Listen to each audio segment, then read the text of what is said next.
Set up kay Francine. So habang ginagawa niyo ba ito, may na-develop na? Or lumalim pa? Kasi this is their first project together. Ayun yung gusto mo. JC reaction. Lumalim. Siguro po yung friendship namin po, opo. Parang nagkamali kaya na nasagot. Parang makayuko siya. Ay, bakit yun nasagot mo? Lumalim in a way na mas naiintindihan namin yung isa't isa po. I mean, friends naman na po kami before, but ngayon parang mas, siguro naging stronger yung connection and yung friendship na meron po kami. Pero, yun. Pwede bang mag-grow yung friendship?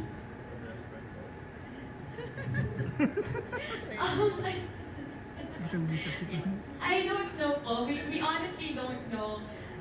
Kami po, basta ginagawa namin yung best po namin.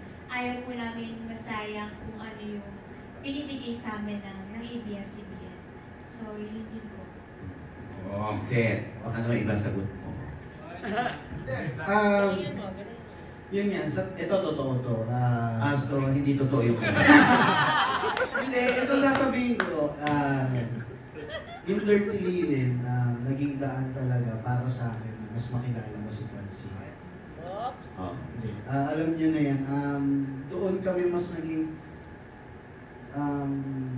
open sa isa't isa kung anong nararamdaman. Mas, yun nga, mas lumalim yung pagkakaibigan namin ni Chill dito sa Dirty Linen. Yun po. Hindi ka nanligaw? Hindi ka nanligaw? Hindi po. Kaya pala may isagot si Francine. Kasi hindi ka nanligaw. Thanks, Mars. Actually, kinikilig ako. Thank you, ayan. Kinikilig ako pag nakapanood ko sila sa audience. Pero kinikilig ka rin ba pag may nakikita ka na hindi namin nakikita? Parang wala naman. Sino ba tinatanong mo? Ako ka behind the scenes.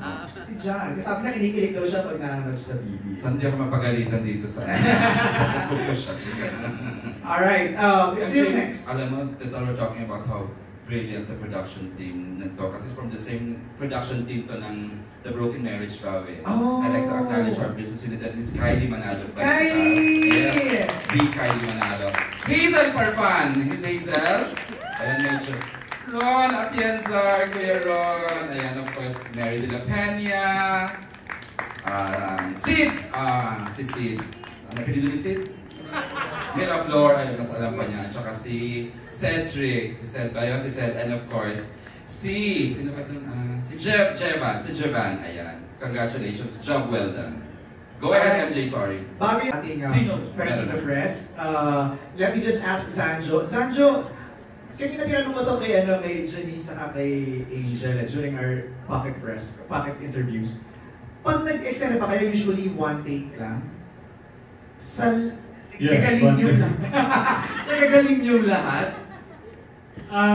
Hindi siguro kami nagawa take. Okay. Unang-una, talagang mas madalas kasi madami talaga eh. Medyo pamilya namin laging all-star.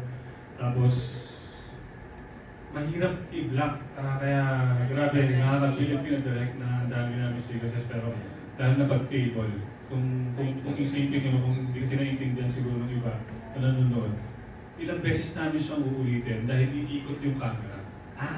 Iikot ang camera, magpapalit ng lente after ng isang take, pag good na, para naman sa ibang shot or yun, ganun siya.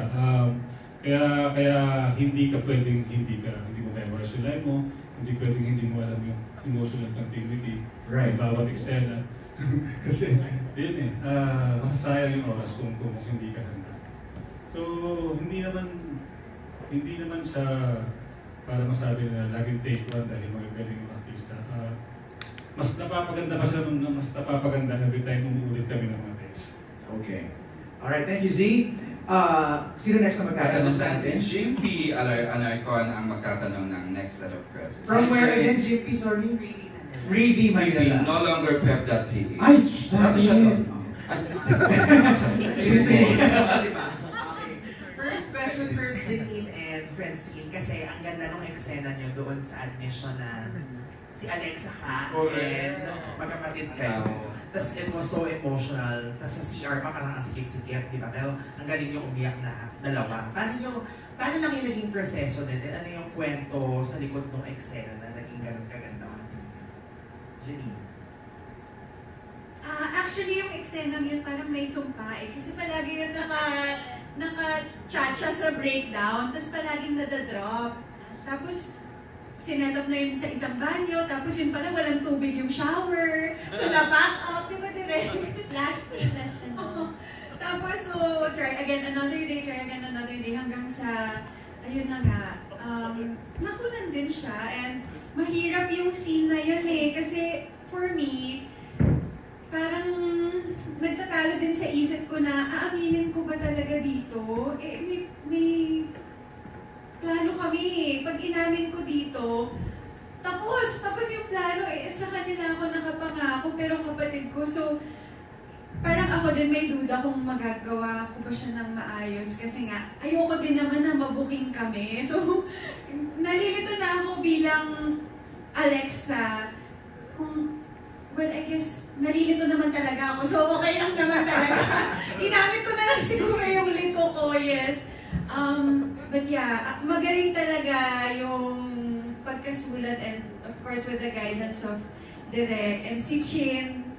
Ayun, so, ayun. Nakakalito. Paano ka nag-prepare? Actually po, yun nga po, mas sinasabi na parang may sumpa yung eksena po na yun. Kasi, meron pong time noon na dapat, yun na po yung last scene namin nung gabi na yun. But, nung mag-take na kami, okay na ako, ready na po ako. Sinasabi ko yung Direk Onat, nakausap na rin ako ni Direk Onat noon. Tapos bigla, chinek ko yung shower, walang tubig. And then chinek namin yung ibang cubicle, wala rin talaga. At hindi na kaya na i-set up pa siya sa isang CR na may tubig kasi wala na kaming time. So, kailangan po namin i-pack up doon. And then, yun nga po, buti naman natuloy. And I think kaya lang din po ganun ka OA. Hindi naman OA, but kagrabe yung pag-iyak ko sa eksena na yun is because, medyo sensitive na answer, but siguro coming from my experience then before, kaya ganon, meron akong pinanghugutan talaga. And with the guidance din po of Direk Onat and kung paano din ako dinala ng emosyon ko, kung paano ako dinala ng emosyon ni Ate Janine, mas nakatulong po siya kay Kiara. Yun.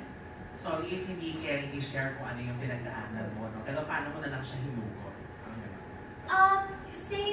Same place, same scenario. I mean, di man yung reason, but kung paano kami nakaset up, ganun siya. So, parang it's really, parang bumalik lang ako nun sa time na yun. So, mas parang naging natural yung nararamdaman. Yun po. MJ, can't help but stare at ibang-iba na talaga si China. Nag-grow na siya talaga. Talagang may laman na talaga. Kung sabi nga ni Tita Julie, wala na yung baby talk. Ang lalim na salita. Go ahead, JP. Ayun, thank you, Janine and Francine. Pero Francine, hindi pa tayo tapos. Ay, Kasi yung next na eksena naman, yung yesterday sa inyong tatlo, kesa Real Kiraven and sa'yo. Kasi ang ganda din po, Direk, na binigyan lang siya. Kasi laging ang napapansin ay yung veterans, diba? May issue ba tayo sa mga veterans? Pero I mean, kasi given naman na yun, ang gagaling talaga nila and laging trending yung mga eksena. Pero yesterday, yung mga young ones naman Yun ang kaibahan talaga ng 30 Lininasyon. Nag-shine. Kamusta naman din yung eksena na yun na parang paano nung nalaman nyo na kayo naman yung bibigyan ng such a heavy scene? Ako po nun, alam kong hindi siya kay Kiara. Hindi niya eksena yun. Eksena po yun ng magkapatid. And, sobrang nakakatuwa lang din po na, kasi hindi ko naman po dun pinlano na makiiyak ako sa kanila na talagang sigawan ko na dapat ganito rin ako kasi ganito magiging reaction nila. Mas naging ganun yung portray ko nun sa eksena because of Cyril and Raven. Mas sa kanila ako nakabubot ng emosyon, mas sa kanila ako nakita na, dapat ganito lang yung magiging reaction ko. Dapat hindi ako OA. Kasi sa line nito na, tama naman talaga siya eh.